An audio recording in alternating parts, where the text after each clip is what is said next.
بسم الله الرحمن الرحیم. د اکتوبر پر 9 پاکستان پر افغان خاوره تیری وکړ. افغانستان په مقابل کې د اکتوبر پر 11 پاکستان ته سخت ځواب ورکړ چې پایله کې 80 تنه پاکستانی پوځیان ووژل شول. دغه جګړه د سعودي، قطر، متحده عربي اماراتو په مسلسلو غوښتنو ودرول شول.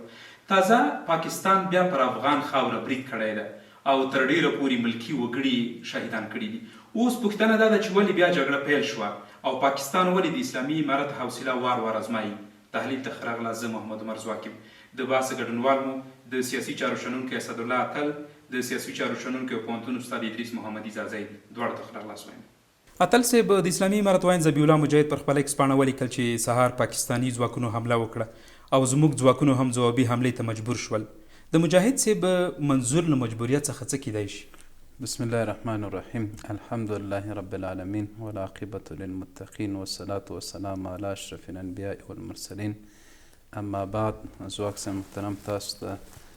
محترم زازي صاحب ته، تاسو همکارانو ته، ټولو اوریدونکو او لیدونکو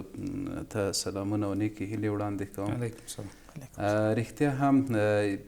زه باید لږ رڼا په دې باندې واچوم چې د افغانستان او د پاکستان اړیکې په کومې کچه کې دي، ولې داسې ناندرې وخت نه وخت رامنځته کیږي. افغانان د تاریخ په اوږدو کې سوله خوښي ولسونه دي. افغانان داسې ولسونه دي چې د نړۍ په وړاندې هیڅ ډول مخربه نیت دیدونه لري. حتی د نړۍ په وړاندې داسې ګاونډیتوب په برخه کې دیدو، هغه د اسلامي شاعرو ته ژمن دي، ډیر ښه حسن نیت لري د ګاونډیانو په وړاندې، تر څو ګاونډیان اسوده سي، ارامه سي، هلته ثبات رامنځته سي، ولسونه پرمختګ وکړي. خو متاسفانه بدبختانه د تاریخ په اوږدو کې افغانانو باندې تیری سوی دی. نړیوالو تیری کړی دی، ګاونډیانو منافقت کړی، دلته لاسوهنې کړي دي، دلته تیری کړی، تیریګرو یرغلګرو سره مرسته ترسره کړې ده. بیا هم وخت نه وخت مثال افغانان د پرمختګ لوري ته ګامونه پورته کړي، بیا یو ډول مخربه کړنې ترسره کړي. د اسلامي امارت د راتګ نه مخکې کله چې مثال د هغې ورځې نه چې پاکستان ایجاد شوی، د خپله منافقت، د خپله مخربه هغه حرکتونو نه دی منحرف شوی، بلکې ادامه یې ورکړې ده. خو د اسلامي امارت د راتګ سره سم دیدو بیا دغه لړۍ ته ادامه ورکړې ده. په داسې حال کې چې افغانستان کې یو خپلواک سوچه اسلامي نظام حاکم دی، دلته تمامیت ارضي دی. وخت نه وخت د پاکستان برخه، د پاکستان حکومت ملت سره موږ ستونزه نه لرو. د پاکستان حکومت بیا په حکومت کې یو ځانګړی کړی په دې هڅه کې ده، تل یې هڅه کړې چې د افغانستان په سرحدونو کې لانجې رامنځته کړي، بریدونه وکړي، همداسې د افغانستان له ادرسه په نړیوال سټیج کې د دې ځای منفي هغه تبلیغات ترسره سي. داسې منفي تبلیغاتو لپاره یې دستګاهګانې جوړې کړي، مصارف یې کوي، تر څو د افغانستان دغه سپېڅلی انځور، دغه رښتینی انځور برعکس معرفي کړي. حتی داسې یعنې په پاکستان کې داسې پټنځایونه شته دي چې کره شواهد مجاهد صاحب هم وړاندې کړه. هغلته د مخربه کړیو د داعشیانو مرکزونه دي، هغه ځای نه واردېږي افغانستان ته. افغانستان کې د موږ روحانیون، د موږ علما، د موږ شخصیتونه، د موږ عام ولسونه هدف ګرځوي. اتل صاحب، دغه پټنځایونه چې مجاهد صاحب په نښه کړي وو، دا یوازې داعش یا د خوارج ډلې دي که نه پاکستان کې نورې ډلې هم شتون لري افغانستان ته یې رالیږي؟ پاکستان په ټوله کې زواک صاحب محترم د ډیرو ډلو ټاپلو ځای دی. هغلته یوازې داعش نسته دي، داسې ډلې ټاپلې شته چې موږ د تاریخ په اوږدو کې لیدلي دي چې هم د حکومت په وړاندې د پاکستان حرکتونه کړي، داسې ډلې هم شته دي. او داسې ډلې شته دي چې د حکومت د منافعو دپاره استخباراتي ډلې دي، په سیمه کې د تشنج دپاره، په ګاونډ کې د کړکېچ دپاره هغونه استفاده کیږي. دلته مثال ګاونډیو هیوادونو ته لیږل کیږي یا سیمه ییزو هیوادونو ته، حتی نړیوالو ته خطر ده. یوه نقطه ډیره مهمه ده زواک صاحب محترم، پاکستان په سیمه کې، په ګاونډ کې، په نړۍ کې هیڅ دوست نه لري. ولې دا دوست نه لري؟ آیا مشکل په دې خلکو کې ده که په ده کې ده؟ دا معلومه ده چې د پاکستان حکومت کې مشکل ده. د پاکستان ولس دپاره هم دا جوته ده چې پاکستان د یعنی حکومت د پاکستان په ولس باندې لوبه شروع کړې. باید راویښ سي د دې لوبې نه هغه محدوده کړۍ منحرفه کړي. اسې کړۍ مثال حمایت کوي چې موږ ولیدل په ایران کې د داعش بریدونه ترسره سو، روسیه کې، نورو هیوادونو کې چې مرجع یا منبع یې چې ده هغه د پاکستان نه حمایت سوي دي هغه خلک. نو اسلامي امارت نن یو خپلواک نظام څخه برخمن دی، دلته تمامیت ارضي دی، باثبات دی. نن چې دی راځي عملیات ترسره کوي، مثال د ما حریم نقضوي، د ما ولس چې ارامه دی دیدو هغو ته تشویش واردوي، یا په کابل کې نمایش اجرا کوي، یا چې دی په سرحدونو کې، یا د موږ په کلو لرو پرتو سیمو کې، کلو بانډو کې د موږ ولس ته تشویش ایجادوي. دلته خپلواک نظام د سوال لاندې راځي، هغه مجبوره دی چې دفاع وکړي. پاکستان په یوې پوله باندې یوه پوسته باندې افغانانو تر اوسه برید نه دی کړی، ځکه هغې خاطر افغانان یعنی اسلامي امارت ځواکونه ډېر احتیاط کوي. وایي هغې خاطر هم پښتانه دي. هغه پښتانه باید په دې درک باندې پوه سي چې تاسې د یوې لوبې په خوله کې یاستئ، د لوبې د نجات دپاره د یو نوکر سوي پوج مه منئ، لاس واخلئ. دا سرحدونه اسلام کې نسته دي. باید هغه اتحاد، ورورولي هغه د خبرو له لارې حفظ. د ځای محترم 11 د اکتوبر باندې چې کله افغانستان اسلامي امارت ځوابي بریدونه په پاکستان باندې ترسره کړل، هغه روانه جګړه د سعودي، قطر او متحده عربي اماراتو په مکررو مسلسل غوښتنو باندې ودرېدله. پاکستان فکر نه کوي چې بیا نغړي وکړله او هغه دغو هیوادونو چې کومې غوښتنې کړې وي دا یې شاته وغورځولې؟ بسم الله الرحمن الرحیم. زه هم په خپل وار سره سلامونه، نیکې هیلې ځواک صاحب محترم، تاسې ته، اتل صاحب ته، او د حریت راډیو ټولو درنو اورېدونکو ته، او د حریت پر سوشل میډیا پلیټفارم باندې چې هر څوک موږ ګوري هغوی ته سلامونه او نیکې هیلې کوم. ځواک صاحب محترم، زه به د خپلو ګاونډیانو د کوم درد شکایت وکړم. زه د خپلو ګاونډیانو د کوم تیري څخه درد غږ اوچت کړم. تقریبا ما سره خپلو ګاونډیانو دغه مشخصو ګاونډیانو هغه سي رفتار هسې برخورد کړی دی چې هغه تقریبا د ډېرو زیاتو مایداتو ماتونکو تر عنوان لاندې موږ راوستلی شو. لکه کوم مایدات نور؟ لکه تقریبا نړیوال قوانین نظر واخلو. خو اسلام قطعا نه ورسره غږوم چې راځي چې ما سره اسلامي مشخصات پلي کړي. هماغه ملل متحد چې تا هم ورسره امضا کړې، ما هم ورسره امضا کړې ده، ته هم منې، زه هم منم، ما نه زیات ته ورسره اړیکې ستا معتبرې دي. د هماغه عنوان لاندې تقریبا مقررا د مهاجرینو د خوندیتوب لپاره، د مهاجرینو د حق و حقوق لپاره، د ګاونډیتوب د اصل اصول رعایت کولو لپاره تقریبا مسلسل فصلونه دي، مادي دي، تقریبا تر دغه عنوان لاندې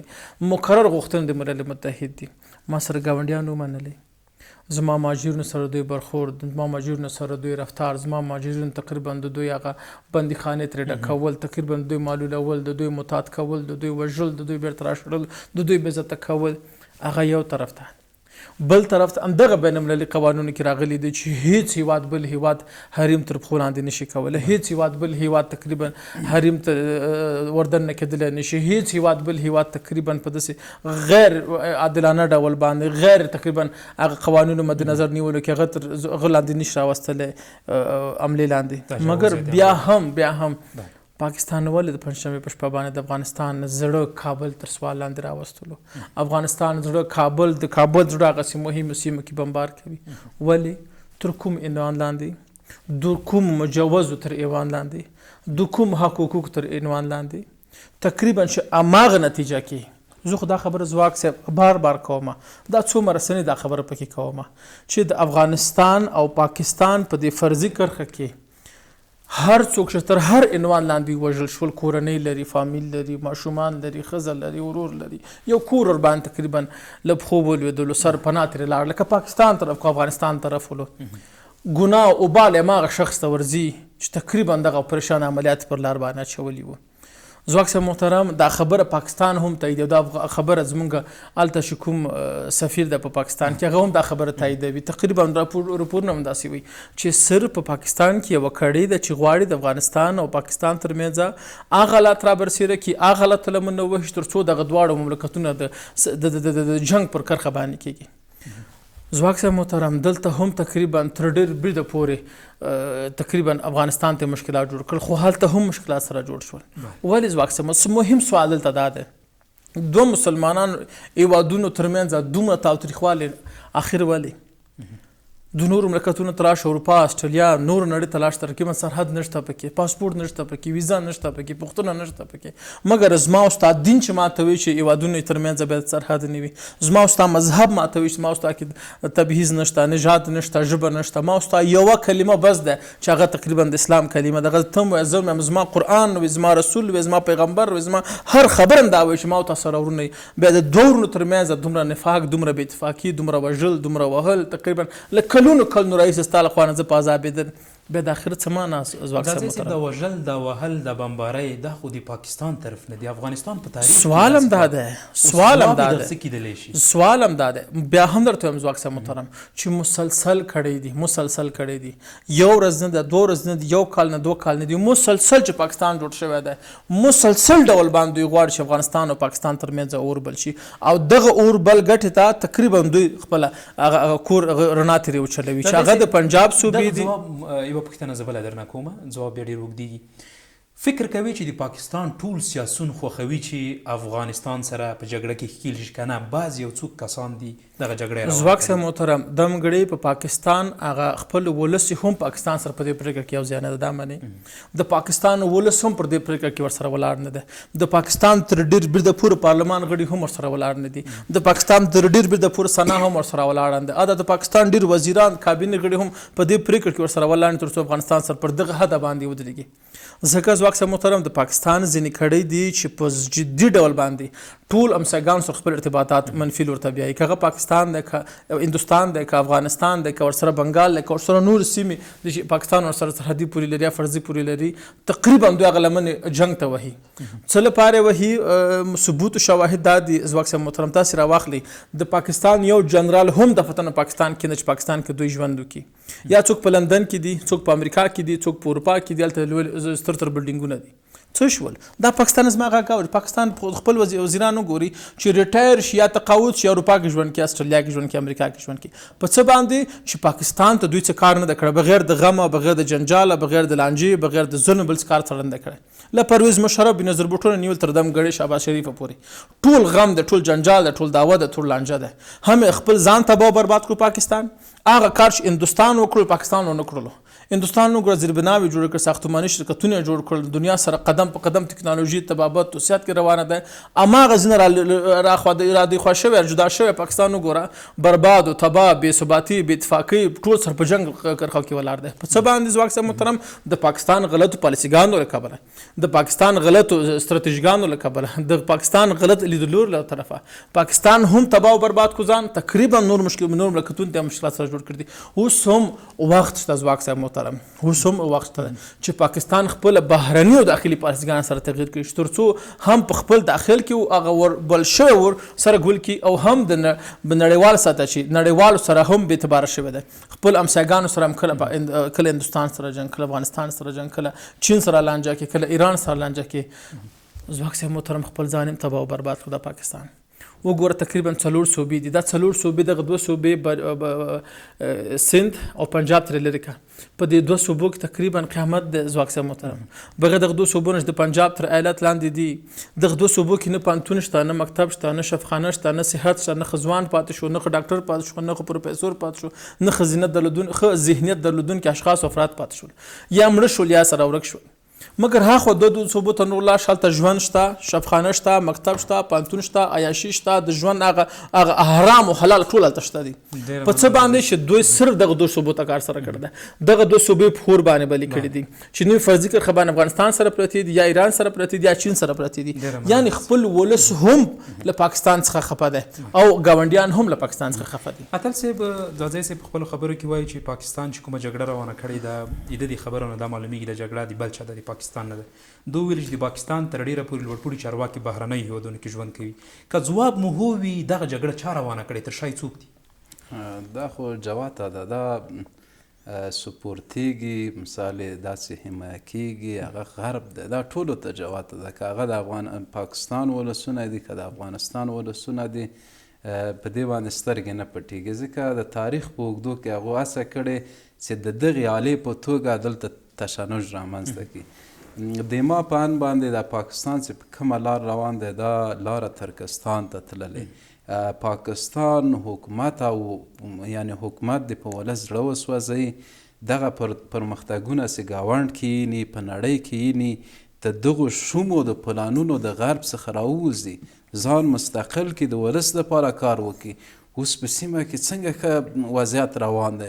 هر هیواد د خپله د ثبات دپاره کار کوي ګاونډ کې که ایران دی که افغانستان دی د ترکمنستان دی ازبکستان دی بنګلادیش د نور هیوادونه دي دا یو ثبات خواته روان دي ته ولې دغه ستونزې جوړی په دې ساحه کې د غرب په فرمایش باندې ته خو ولس هواره کوې ته خو خپل حیثیت بیرته صفر ته بیایې ته د خپل حیثیت د جوړولو لپاره د انزوا د استعمار او د استثمار نه راووځه چې ته د غرب د څو مادیاتو دپاره هر ډول فرمایشات د هغه معنی هم د خپل ولسونه پوزې ته راوستلي د مشکلاتو له وجې هم چې دی ګاونډیو کې دردسر ایجاد دی ته په پاکستان کې تا کومه یعنی کارکردګي کړې لکه ځایي صاحب محترم چې وویلې هماغه سند و پنجاب ټول امتیازات هغه وخوړل دا نور ولسونه نه دي دا انسانان نه دي دا حقوق نه لري دا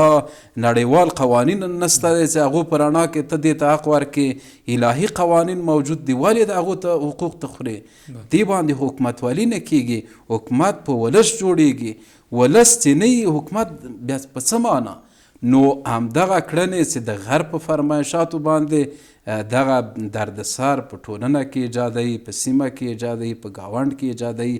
دا ټول بېمانا دي دا د هلاکت لامل ګرځي دا د پاکستان د هلاکت لامل ګرځي د داخلي مشکلاتو اوج دی په سیمه کې کړکېچ ته لمن وهي یو دردسر ایجادوي په داسې حال کې چې دا ډول یعنی حرکات د موږ په مثال هیواد باندې کوم تاثیر نه نشي درلودلی موږ که چېرته هغه هوایي ځواک لري د چا په ملاتړ باندې موږ ځمکني جګړه کې ماستري لرو موږ اول قدرتونه په ځمکني جګړه کې د ایمان قوت باندې د تقوا په قوت باندې مات کړي دي ټولو ته معلومات سته دي هغه تاریخونه دي ولولي دا ټول خو داسې مه کوه که چېرته تا هوایي نمایشات اجرا کوې د ما په خاوره باندې راځې د غرب په فرمایش باندې د امریکایانو یا د نورو په فرمایش باندې دلته نمایشات اجرا کوې دردسر راوړې دا هم د یاده مه باسه که چېرته دا مثال کړنې ترسره کوې بیا به که په زمیني جګړه کې به بیا زه تر پنجابه در رسېدلی یم سبا هغه بیا څنګه انجاموي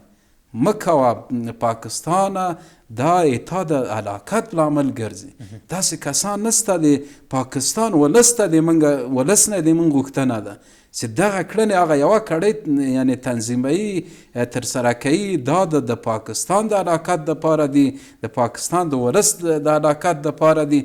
باید هغو راجګ سي د دغې نه مخنیوی وکړي نو دا کاملا د غرب پروژه ده غرب نوکران دي زازی صاحب نړیوال د جګړې ته په کوم نظر ګوري ډونالډ ټرمپ 2 ورځې وړاندې ویلي و چې د افغانستان جګړې نه زه اوس خبر شوم د جګړې چې کله 2 ورځې تیریږي دا خبره کړې وه امریکا او جمع نور هیوادونه د افغانستان او د پاکستان روانې جګړې ته په کوم نظر ګوري څه اقدام یې کړی دی تر اوسه ځواک صاحب محترم زه به دغه ستاسو سوال لږ ایډیټ کړم بل طرف ورته راتاو شم د ټرمپ تر څنګ یو بل سازمان هم موږ لرو د اسلامي هیوادونو د همغږۍ سازمان ویده سازمان بې پروا سازمان شوړمار سازمان او هغه سازمان تقریبا چې ډوډۍ غوړې عملته روانې چې پیسې عملته روانې لکه د افغانستان ځینې ملکان چې ځینې خانان چې هر مړ ژوند ته به نه روان هر تاوان ته به نه روان هر مرکې ته به نه روان کو چا به ورته ویل چې هلته ډوډۍ خو ورکوي غوړه ډوډۍ د پیسې حلال کړی دی یا 5,000 روپۍ افغانۍ ورکړي بیا به ټولو شملې سم کړ چې موږ هم ملکان ټول به روان یو موږ هغه دغه د مسلمانانو د اسلامي سازمان شکل خبر اورو ما ته هغه ملکان رایت شي دغه د افغانستان او پاکستان جګړه تقریبا لسیز را سره روانه ده، بله خو نن په پوله باندې ده، خو نن په فرضي کرښه باندې ده. د افغانستان د پاکستان اوبه له کلونو خړې دي، تقریبا د هر پدیدې شاته د پاکستان لاس ده. او پاکستان کې کړنې چې پاکستان حکومت یا هغه نظام سره کوي بیا رنګ د افغانستان ورته ورکي، چې دا هم په افغانستان کې تر څو توازن برابر شي چې خلکو همدردي افغانستان سره برابر نه شي. لسیز دا جنگ سره روان دی، او دغه د سیاسي جنگ یا سیاسي مبارزه هم اقتصاد په خپل لمن کې رانغاړلی دی، هم اجتماعي اصول، او هم تقریبا د خلکو ترمنځ چې هغه د افغانستان او پاکستان په پوله کې چې فرضي کرښې خلک په ملتونه پراته دي، هغه کوم مشترکات چې دي هغه هم تقریبا پر ټولېدلو باندې دي. هلته هم منفي ذهنیتونه سره بر کړي دي، لکه تقریبا منګل دی خوا دی خوا هم دي، شینوار دی خوا دی هلته هم دي، تقریبا ډېر قومونه ملتونه پر دغه فرضي کرښه باندې د سره بیل شوي دي، دواړو طرفه سره پراته دي، یا چا خسرګاني هلته ده، چا پلارګاني دلته ده، چا تورونه هلته دي، چا ماماګان هلته ده، تقریبا هغه نسبي ډول باندې دغه کرښې سره بیل کړل، مګر بیا دغه جګړې دواړو بل ته دښمنان کړل. اوس تقریبا ځواک سه محترم، زه افغانستان کې اسلحه نه لرم، د افغانستان کې مزایل نه لرم، زه افغانستان کې دومره پرمختللې ټکنالوژي نه لرم، ما چې لرل مې تقریبا 1990 کې هغه ما الحمدلله نرخوند ټول پاکستان ته ورکړل، د 2 لکو د 3 لکو 4 لکو نایاب اسلحې ما په کباړو خرڅ کړلې، هغه ټانګونه، هغه توبونه، هغه جازونه ما په هغه کې کانتینر کې ورډول په کیلو مې باندې خرڅ کړل، هغه جازونه تقریبا ما په کلونو حاصل کړي وو، کلونو ما باندې تیر کړي، هغه ما پاکستان ته په تول باندې ورکړل، تول په 40 روپۍ 50 روپۍ 60 روپۍ 10 روپۍ د کباړو په تول باندې ما ورکړل. دا چا ورکړل؟ دی وخت حکومت ورکړل؟ دغه مشرانو ورکړل، همدغه مشرانو ورکړل چې ټټر به وهلو چې زه د افغانستان رهبر یم، همدغه مشرانو ورکړل چې تقریبا ټټر به وهلو چې د افغانستان رهبر یم، مدیر یم، د افغانستان ولسمشر یم، غمخور یم.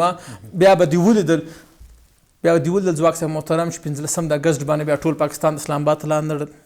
اماغه افراد او اشخاص تقریبا چې ویل چې د اسلامي امارت له پاکستان څخه کوردینات اخلي، اماغه افراد او اشخاص تا د اسلام آباد په غونډه کې ونه لیدل، اماغه افراد او اشخاص چې ویل د اسلامي امارت اشخاص افراد ټول پاکستان څخه راځي، اماغه تا ونه لیدل چې د 15 د اګست د دوشنبه پر ورځ باندې ټول پیای تیاری کې په اسلام آباد ته لاندړل،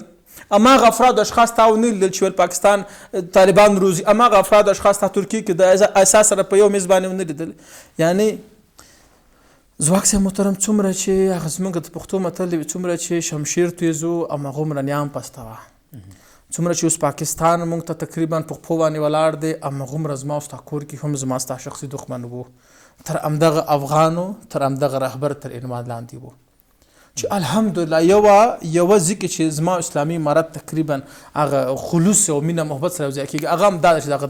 د فرعونیزم، د رهبریزم، تقریبا د ډلو ټپلو، د حزبیزم، د هر تر عنوان لاندې تقریبا هغه لمنې ورټولې شولې چې افغانستان ټوټې کړو، په حزبونو تقسیم کړلو، په سمتونو تقسیم کړلو، په ژبې تقسیم کړلو، څوک افغانستان واخیستلو د پاکستان لمن ته واچولو، چا واخیست افغانستان د ایران لمن ته واچولو، چا واخیست افغانستان د امریکا لمن ته واچولو، او هم دوی پکې وهل. بیا لاړ شه ځواک صاحب محترم دوبۍ ته لاړ، تر ټولو ښایسته کور د همدغه رهبر و، ته تاجکستان ته لاړ، تر ټولو ښایسته اپارتمان دغه رهبر و، ته ترکیې ته دمګړی لاړ شه، تر ټولو ښایسته ځایونه چې ګورې د همدغه رهبران وو. یعنې ځواک صاحب محترم ځینې هم چې ټکنالوژي ته کار سره وکړو، ځینې هم دمګړي چې تحصیل تعلیم ته کار سره وکړو، ځینې هم چې تقریبا د دمګړي تر ماښام تر سبا او بل سبا پورې ټول ټکنالوژي ته حاصله کړو. ځینې هم چې دمګړي چې یو کار مه کوئ، هغه خودفروشي مه کوئ، هغه وجدان فروشي مه کوئ، هغه ضمیر فروشي مه کوئ، هغه افغانستان فروشي مه کوئ. هر کله چې دغه نقطه ما او تاسو سره جوړه کړله، زه او ته تحصیل ته هم لار برابرولی شو، تعلیم ته هم لار برابرولی شو، ټکنالوژي ته هم لار برابرولی شو، باثباته اقتصاد او باثباته سیاست ته هم برابرولی شو، چې تقریبا د 4 کلو کې ما او تا تجربه کړله چې هر څه هم برابره کړله، هر څه هم جوړه کړله او ور روان یو ورباندې. یعنې په دې څو کلونو کې، څو لسیزو کې چې ما ته اوس پاکستان ببرشیر جوړ شوی دی، اټومي اسلحه وړاندې وروسته کوي، مزایل وړاندې وروسته کوي، دغه زما مشرانو کړلو، دغه ماغه رهبرانو کړلو چې تقریبا کانتینر کې ټول بمونه وروړل، کانتینر کې ټول ټانګونه او کانتینر کې ټول جازونه ورتول. ځواک صاحب محترم زما د اسلامي امارت له مشرتابه څخه، له ټولو چارواکو څخه، کابینې غړو څخه، له الف تر یا پورې ټول ولس څخه همدا غوښتنه ده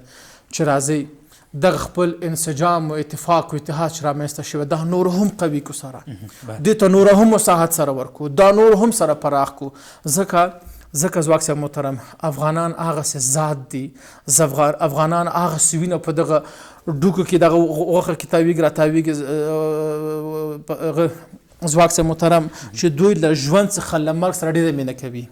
یقینا که دغسې دغه ولس سره د پاکستان مخه شوې ده چې دغه ژوند یقین په خدای وکړه که توت په طول باندې مو اخلي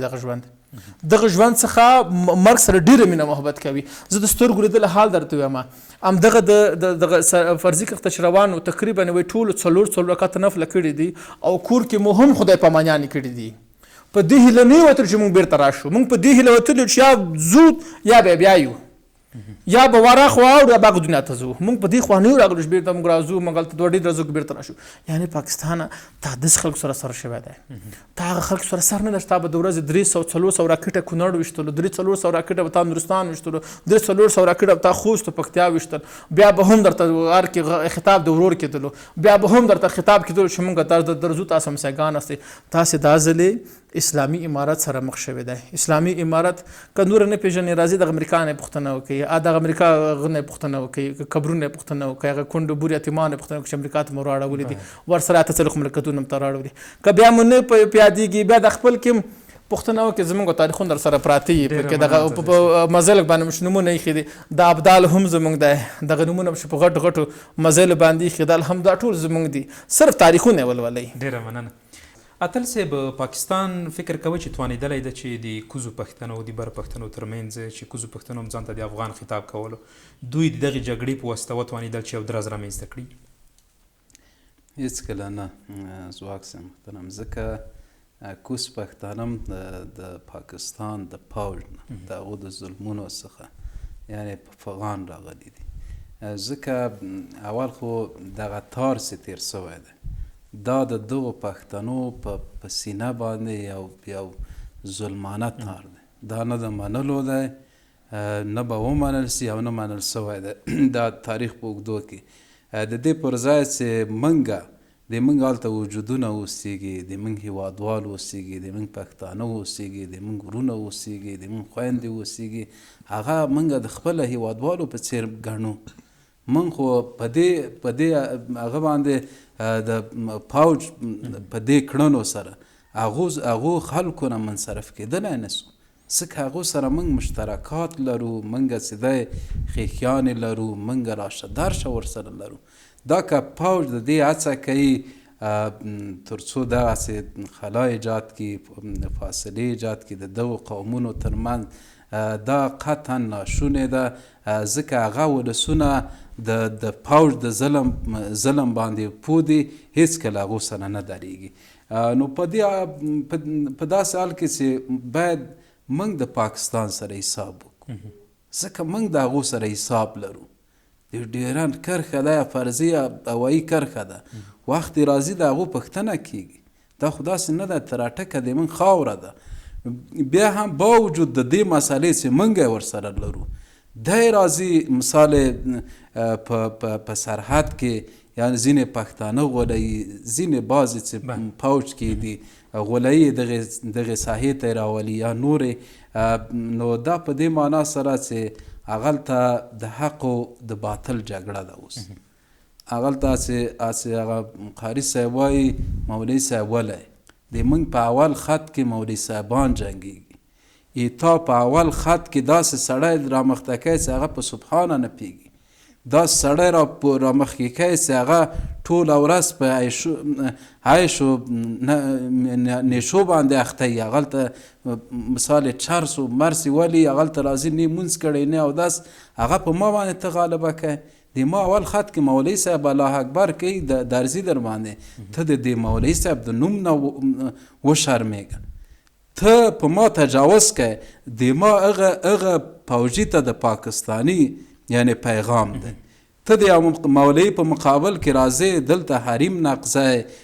دغې خاوره باندې حمله کوي په کوم عقیده او په کوم وجدان باندې تو خو دې دنیا کې هم رسوای عالم سي ټول دسکه کرکه کوي هغې دنیا کې هم ته د الله په حضور کې به حساب ورکوي ته خو لږ ځان سره فکر وکړه، عقل دې په جنګ واچوه، ته یوې محدودې کړۍ دې ته واداره کړی چې خپل امتیازات واخلي، تا رامخته کړي. تا باندې د ما زړه خوږېږي، ته پښتون یې، ته د یو پښتونې کورنۍ یو مسؤل یې. مثال تا پسې 10-15 به د کورنۍ غړي هلته وصلي، په هغه خاطر د ما زړه خوږېږي در باندې، زه ډېر په جرات نه درځم. مثال په دې خاطر چې ته ونه وژل سې، که نه د ما جرات، د افغانانو جرات ټولې نړۍ ته معلوم دی. په یوې شپه کې مې 20 پوستې دسکه راوړي، په یوې شپه کې مې چې د انتقامي آسې غټ دسکه واخیسته چې تاسو خوب و خیال کې نه و. نو په همدې اساس باندې هغه ولسونه چې مثال پاکستان په قبایلو کې اوسیږي، په پښتونخوا کې اوسیږي، هغه موږ ته معلوم ولسونه دي، هغه متدین غیرتي ولسونه دي. هیڅ کله په دغسې حالت کې د پاکستان د باطله پوځ سره باطله کړنو په خاطر نه درېږي. او احیانا هغه ځینې چې درېږي یا درېدلي، هغو ته د موږ هیله ده چې دغې باطلې یعنی اعمالو نه لاس په سر سي. مولوي صاحبان اول صف کې دي، مولوي صاحبانو که جذبه را وپارېدنه بیا به اټک کې تاسو سلامت. دا ځای صاحب محترم، فکر نه کوئ چې پاکستان د جګړې اصول نه پیژني؟ په هلمند کې، په خوست ځاځي میدان کې، په پټان کې، پکتیکا کې دوی تر ډیره پورې ملکي وګړي په نښه کړي دي. افغانستان اسلامي امارت تل هڅه کړې ده چې دوی نظامیان په نښه کړي. دا د جګړې خپله نقض نه دی؟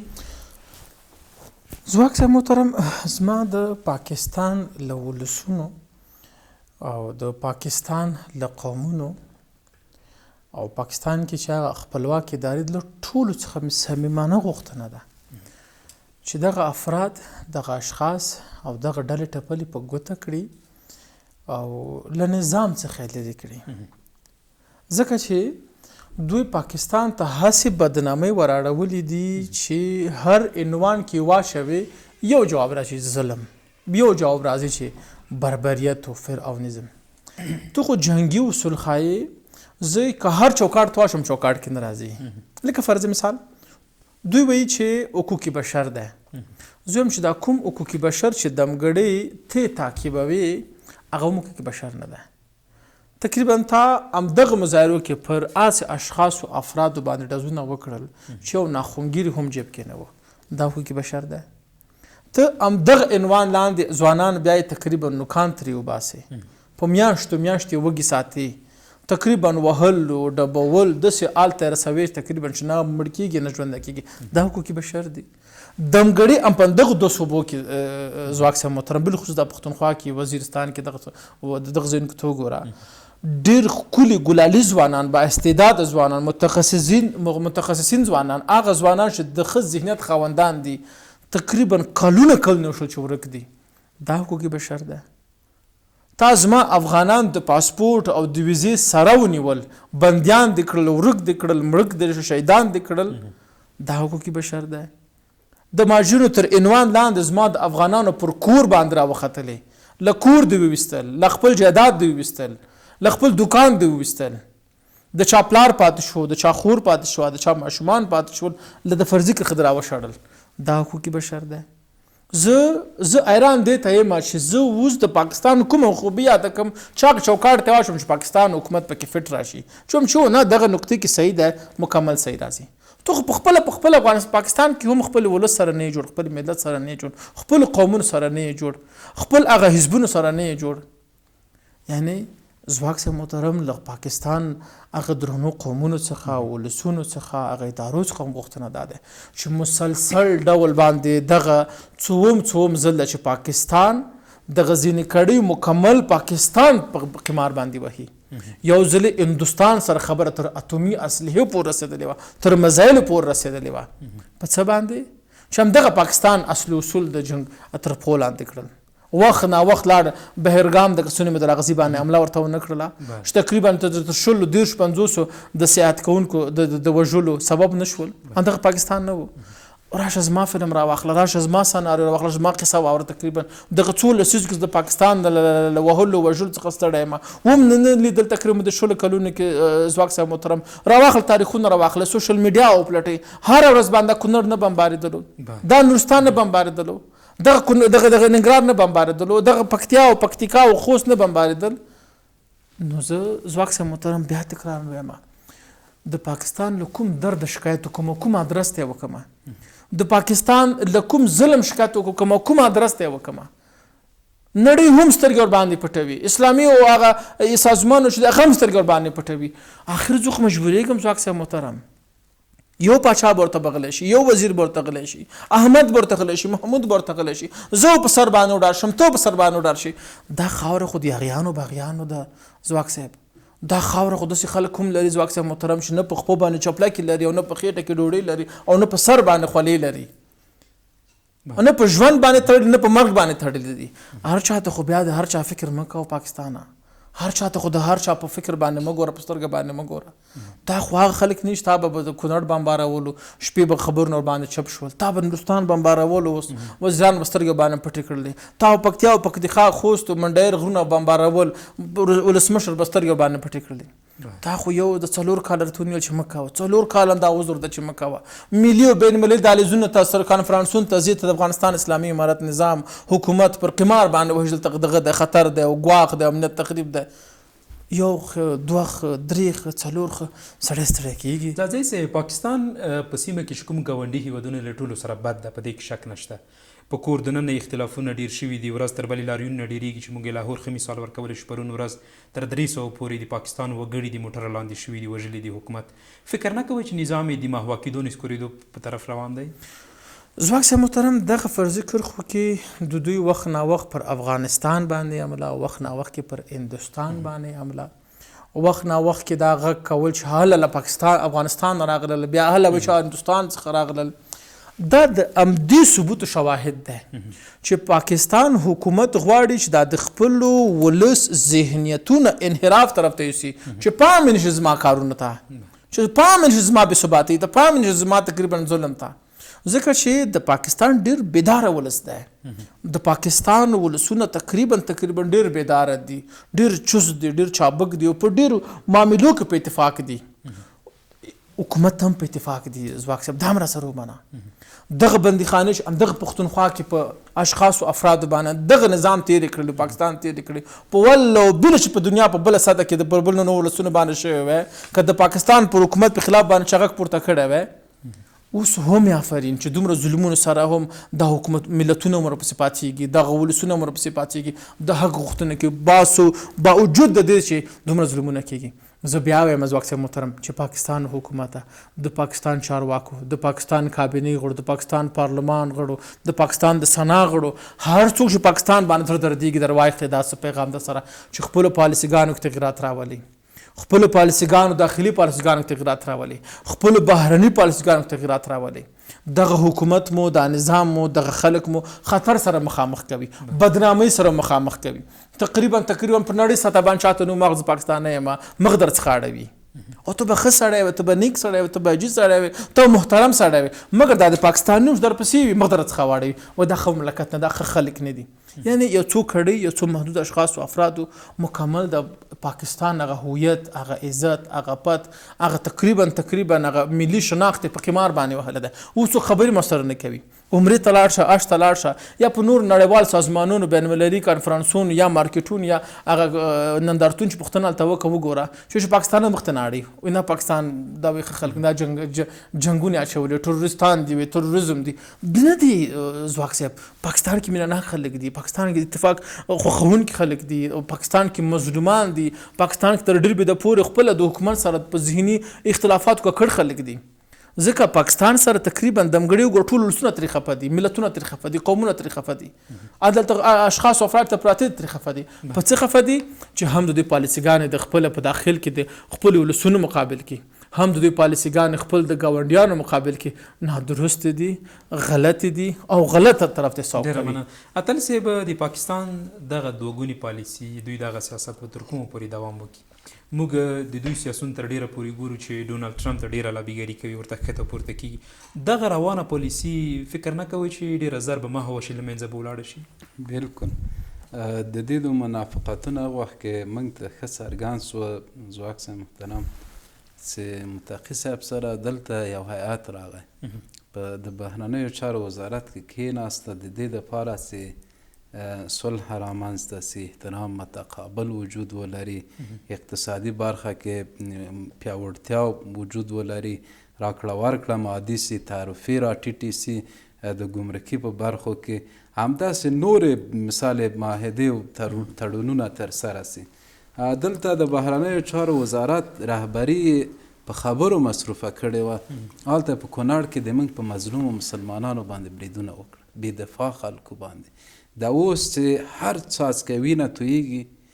د دې هیڅوک طرفدار نه دی ځواک صاحب محترم. یا افغان د دې طرفدار نه دی، یا د اسلامي امارت چارواکی د دې طرفدار نه دی، که هغې خوا تویږي که دې خوا تویږي. د پاکستان هیڅ وګړی د دې طرفدار نه دی. دا ټول مسؤلیت به د دې پوج په غاړه، ځکه دا د دې دا ناوړه حرکتونه د دې لامل کیږي چې هلته وینه توی سي، بې ګناه وینه توی سي، هغلته کړکېچ رامنځته کړي. نن چې زه د ثبات ګامونه پورته کړم، اسلامي امارت چې نن په ډیپلوماتیک ډګر کې تیرو ورځو کې په مسکو کې هلته مسکو فارمټ غونډه کې ګډون ورکول، څه خپله اظهار د نړۍ د مشرانو په مقابل کې وکړه، هلته په وړاندې وضاحت یې ورکړه چې نن افغانستان امن دی. باید افغانستان سره بېطرفانه ټول هیوادونه اړیکې ټینګې کړي، پیاوړې کړي. که هند ما غاړې په هغونه لیوالتیا سره دا د ما د ډیپلوماتیکو پرمختګونو ځانګړنه ده. دا خو په دې معنا نه ده چې زه تا سره په تقابل کې سوم. نو دغه کړنې مثال چې دی دو د غرب په مشوره باندې ترسره کوي، ولسونه دا راپاروي، د خپل ولسونه، د پاکستان ولسونه، لکه زادي صاحب محترم چې وویلې پاکستان ولسونه هم دغونه درک لري، دغونه احساس لري. د دې په ځای چې انزوا ته ځي، افلاسون ته ځي، مثال تباهي ته ځي، بالاخره وخت بالاخره راجګیږي، یا وخت د حکومت په مقابل کې. اوس تیرو ورځو کې یو حرکت ترسره کړه د غزې د مسلمانانو د دفاع لپاره. دا په دنیا کې د هر مؤمن واجبه او فریضه ده چې د بل مؤمن څخه دفاع وکړي، ملاتړ یې وکړي، د مظلومیت غږ یې پورته کړي. دلته داسې یو مقدس سپېڅلی حرکت ترسره سه د عقیدې په اساس باندې. همدغه پوج راجګ سه، یعنی په سلګونه کسان مخامخ وویشتل، بیا یې د ټانګونو لاندې کړه، بیا یې ځینو ته ور واچاوه. یعنی دا لړۍ کمې ښه روانه ده. دا معنا چې د دې د ولس د ویرې دپاره داسې وحشتونه ترسره کوي تر څو نظام ړنګ نه کړي. نظام دومره د باریکه نقطه باندې ولاړ دی، خلک په ویره یعنی په زور باندې ویروي چې د نظام په مقابل کې راپورته نسی. خو دا وړۍ د دې ونه شړی کېږي، ځکه دا رقم اعمال چې دیدو ترسره کوي بالاخره ولسونه راجګېږي. ته به یې وینې چې د پاکستان د حکومت سرنوشت به په کوم حال کې. ډېره مننه. ځاځی صاحب، که د پاکستان روانې چارې دوام کوي، نظام یې نسکورېږي،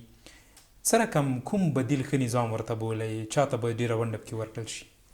ځواک صاحب محترم، دا د دوی زه ځان ته اجازه په دې نه ورکوم چې زه د یو افغان په صفت باندې هېڅکله هم دا بهتره نه ګڼم. دا نه خوښوم چې څوک زما داخلي اموراتو کې لاس وهنه وکړي. او که دوی کوي بیا څنګه؟ راځم. او د اسلامي امارت اصل و اصول هم پر دغه بنا باندې دی ولاړ. هغه اساسنامه او اصول او د افغانستان د اسلامي امارت هغه بنسټ همداسې ده چې نه غواړي، قطعا نه غواړي چې د یو هیواد